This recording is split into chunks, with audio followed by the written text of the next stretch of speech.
Books on corporate culture are not rare in the pantheon of business books, but books on corporate culture that involve a Haitian revolutionary, a prison gang leader, and an infamous Mongol general, that's unique. Tell us a little bit about the inspiration for digging that far back in history, profiling some unflattering portraits and using that to inform modern business lessons. When you think about culture, it's really complex. It's a complex topic. And so I'll just give you, it kind of started all from my own experience as CEO, where I was like, okay, how do I be a good CEO? So I ask all the old heads, like the OG CEOs, how do you do this? What should you focus on? And they're like, Ben, pay attention to culture.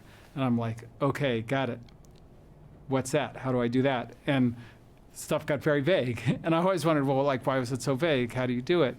And it turns out that, all these little things that your employees ask themselves, what do I should I stay till 5 or till 8? Should I return that phone call today or tomorrow? Should I stay at the Red Roof Inn or at the Four Seasons? All that is dictated not by your mission statement or your OKRs or all that. It's by your culture. Now, often a company is going to have a website, and there are going to be principles, and they're on the wall. Yeah. Is that culture? Is that that's what you believe. That's not what you do. And this is why what you do is who you are, and this is what's so key about that. But so then you get into it further, and you go, well, culture's not. Every culture works for every company. Every company is trying to do what it's trying to do, and it needs a culture that supports that. So Apple doesn't need the Amazon culture, the frugality, because they're high design. They fly coach class everywhere. Apple does not. They're probably flying first class. Well, and their campus is they've got $5,000 doorknobs and stuff on the thing, because everything's got to be about perfect design, whereas Amazon is about low-cost leader, so different cultures.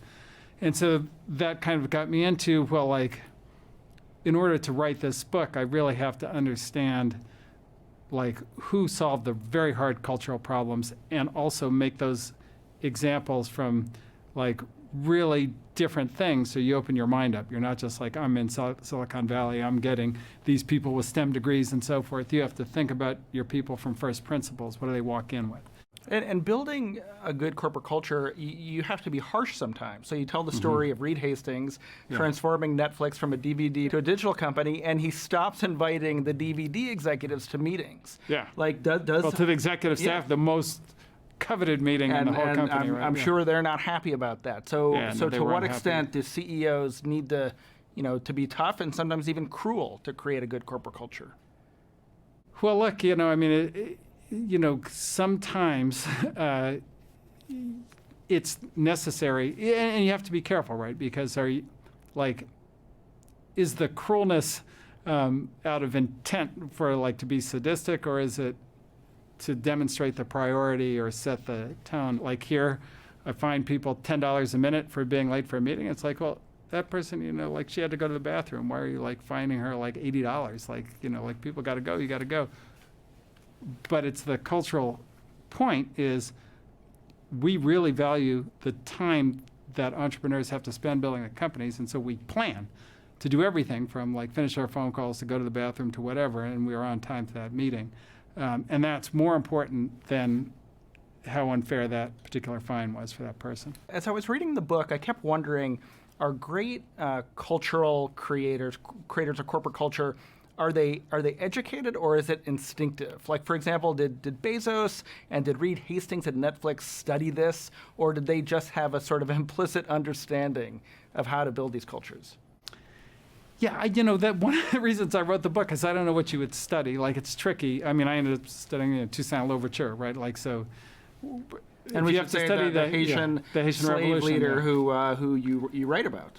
How do you turn a slave army, guys who didn't even wear clothes, into an army that could defeat Napoleon? How do you do that? That was just an incredible question. And of course, Toussaint was obsessed with culture.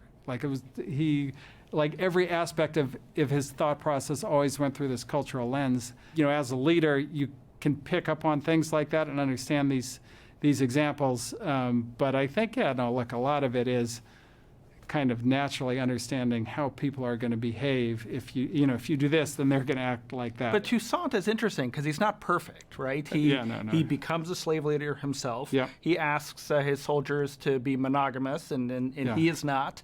And the title of the book is who you are is what you do. And so there's a little bit of a contradiction there that sometimes good cultural leaders are not perfect themselves. Oh, 100%. And I mean, like. Even like with Jeff Bezos, right? Like, here's a guy who is a great cultural leader, and then all of a sudden, like, he's in the tabloids, and it's crazy. And you're like, what happened, Jeff?